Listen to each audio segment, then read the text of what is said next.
Sige.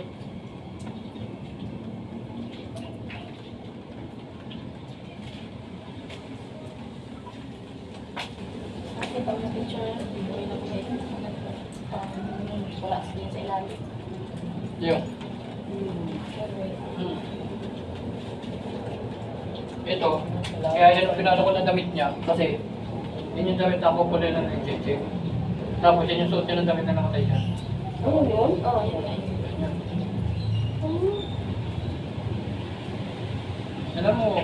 Alam ko parang alam niya na rin eh, mangyayari sa akin. Alam ko may alam niya si Buboy na mangyayari sa akin yung kasi alam mo bakit? Hindi na natututin yung damit na yun. Hindi magkakaroon ng pagkakataon yan kasi Buboy minsan mahilig talaga na kubad. Kubad ng damit yan. Na parang nainitan siya o kubad ng damit. Hindi yan aksidente na sinuot niya nang nawala siya. Talagang si Buboy talaga sobrang na-apekto kay Jet sa nangyari sa kanila. Yung nangyari na parang tumama yung si Jet sa format nila. Ang dahilan ng pagkasira sila ng trabaho ng Buboy, nag-away-away siya. Nag-away sila. Yan yung umpisa eh. Doon talaga. Tsaka di ba, tingnan mo, isip yung si Buboy. Parang nag-iba yung... Umulit sa bahay. Oo, umuwi siya doon sa bahay. Hindi para umuwi siya doon para... Kumbaga, hindi talaga makalimot. Umuwi siya doon para... Kumbaga, gusto niya makasama talaga yung pamilya niya. Kinikwento niya rin sa akin. Pag uwi niya, tinanong ko siya, bakit mga sugat yung dito? Ay, ano bang magsabi? Mga sugat yung dito niya. Yung dito niya, yung kampanya dito. Tinanong ko siya. Yun, sinabi niya, si Chichi nga daw, pag pumunta na dun sa barracks nila, hindi na napatulog sa puruman niya. Pero eh, mga sikmura niya, di ba?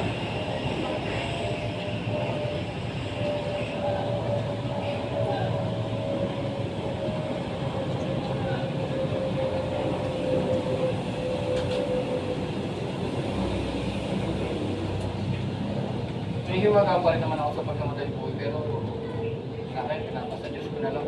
Kung ano man ang nangyari sa kanya ng mga gabi. Siguro naman merong knowledge ko ngayon may dahilan bakit nangyari. Siguro, parang mas ginusto na rin Buboy ng gano'n dahil parang napapagod na siya. Kaya laging sinasabi niya sa bahay, walang pagbabago. Kasi nga, wala eh. Isipin mo naman, parang gano'n din si Buboy kasi hindi ko na parang pag hindi siya kumikilos, parang nabubur yung siya. Pagka yung hindi siya nagtatrabaho, nakaka siya nabubur yung siya. Kaya yan ang gano'n. Kaya tingnan mo, sobrang, kahit sabi mo magalit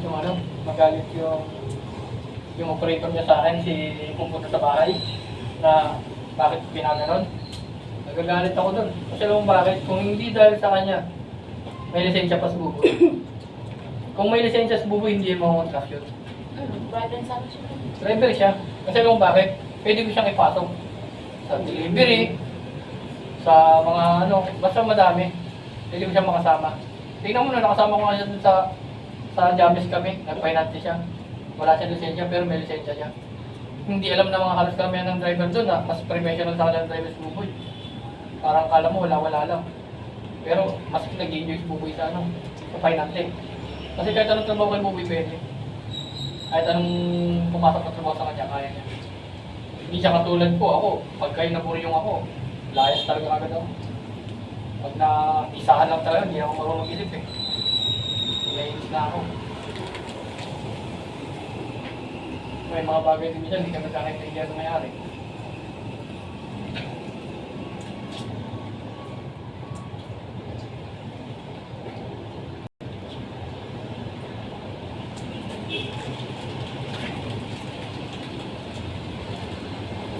Kaya nga hindi ko talaga yung punta pa doon mismo, di ba? Yung pinakot ko sila, di ba? Sabi ko na kay Wally. Pero lahat yun nasa akin. Sabi ko talaga sa kanya ako, wala ako, nasa kapalit ko. Hindi wala talagang balang ibigay ako sa lang bakit. Pag hindi nila binigyan, hindi magkakaroon. Kahit yung tumatawag sa akin na na yung putol yung nagpaputol na ng paa, na na-accident niya. Nanghihingi siya ng certificate mo po, hindi ko binibigay. Sabi ko, hindi ko kailangan makipag-coordinate sa inyo. Kasi nung panahon na ginawa niya sa kapatid ko, nung kinulong siya, na nagpakulong yan, wala na yun, sarado na yun. Ibig sabihin, kinuloy nila yung gusto nilang gawin. Ngayon, ba't sila lalapit sa akin? Kasi diba? Ba't sila hihingi ng pabor, hihingi ng pakiusap? Oo. Si Buboy, kung matamat kay Buboy siguro yun, papayag siya. Kasi malambot yung, kahit matigas-tigas si Buboy, malambot ang puso niya, talagang bibigay yan. Kumbaga, ayaw niya lang ganun. Gusto niya, ayaw niya magulo. Kumbaga, sa sobrang bait Buboy, papaboran niya na ganun. Na ibibigay niya yung gusto nila. Ako hindi. May isang salita ako, pag sinabi kong hindi. Kasi ang ginagawa ko nila nun, nanahimik ako nun, pinagpasyalan ko lagi si Buboy sa kulungan nun. Wala man lang ako makita ang lungkot sa mukha. Wala man lang ako makita sa kanya na emosyon na parang malungkot siya. Parang normal lang. Kasi nasanay na rin siya, nakulong na rin kasi siya. Yung sila nila Diego, na wala talagang pampiyansa si nanay. Sila nila Bongbong, yun ano, dahil sa pinakulong sila. Si G, tsaka si ano, yung may kasama ng isa. So, tatlo yan sila eh. Nakulong sila, pero si Buboy pinakahuling ano, huling nakalaya. Si Buboy pinakahuling nakalaya. Kaya man na doon niya nakilala na may mga kaibigan pala sa loob si Papa. Kilala pa rin yung pangalan ni Papa. Tapos yung pinili namin kilala. Kumbaga, yun yung nakita-kita tayo na doon, nag-alalay sa kanya. Kaya parang naging normal sa kanya yung buhay sa loob. Kung hindi ka nakalabas ko si Buboy doon, baka naging si Baby ako yan. Baka madaming matutunan niya sa loob eh. Kaya tingnan mo, pansinin mo, paano yung sa tuwa Buboy, boy, paano mo tutubos yung lisensya mo, ganito ganyan. Nasa pulis eh, ganito ganyan. Magkano ba tubos? Ganito ganyan. Pag-ipunan natin, sabi ko sa kanya, pero parang wala, parang blanco. Kasi alam ko yung pagkagalon, mga nasa 5,000 yun, tapos ano eh, pero pang record, ganito ganyan. Kaya hinahanap ko nga sa kanya yung ano yung involved accident eh. Hindi ko makita sa kanya, kasi nga gusto ko talaga makuha yung mobile lisensya niya para makapag-drive siya. Kasi yun naman talaga ano yun, pag-drive eh. Kaya tingnan mo nung nagkarpentero siya ng pandemic, tuwan-tuwa siya. Hawak niya lang martilyo at saka pako. Pero hindi naman siya karpentero, lakas lang ng loob meron siya. Pero natuto siya. Kasi madali siya matuto eh. Tingnan mo, para lang mabuhay siya ng cheche no? Para lang magkaroon ng iskar ng cheche. Lahat pinasok ni Buboy.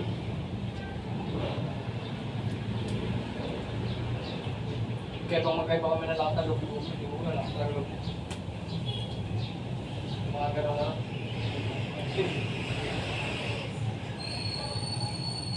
Kaya nung sobrang galit ko dun sa operator niya, nangingi sa akin ng ano, death certificate. Kahit anino ng death certificate yan, hindi niya makukuha. Ano ba kayo? Galit na galit pa eh. Wala akong pakialam. Nagsagutan silang wali na. Nagsagutan sila ni wali na. Ano doon sa bahay? Oo, naghingi. Humingi niya. Ni wali, wala. Kung meron man, di ko nabibigay sa'yo. Saan kayo nangyari sa namin? Alam mo, bilang operator, dapat kong tinulungan si Buboy. Para kung sakaling may hulugan, may bayaran. Ano yan sila? Tuloy pa rin ang biyahe ng jeep.